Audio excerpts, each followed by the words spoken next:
শেখ হাসিনা বীরের বেশে আসবে ফিরে বাংলাদেশে, কে বলে রে মুজিব নাই মুজিব সারা বাংলায়। শেখ হাসিনা আসবে, বাংলাদেশ হাসবে।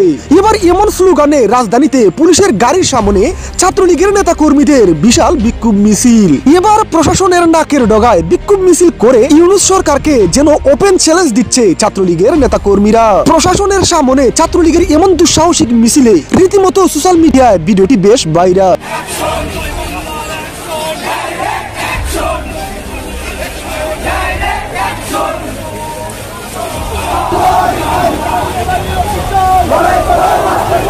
যত সময় যাচ্ছে আস্তে আস্তে সংগঠিত হতে শুরু করেছে আওয়ামী লীগ ও তার অঙ্গ সংগঠনের নেতাকর্মীরা। রাজধানীতে ছাত্রলীগের এমন দুঃসাহসিক বিশাল বিক্ষোভ মিছিলে ইউনূস সরকারের বেতন নাড়িয়ে দিয়েছে ছাত্রলীগের নেতাকর্মীরা।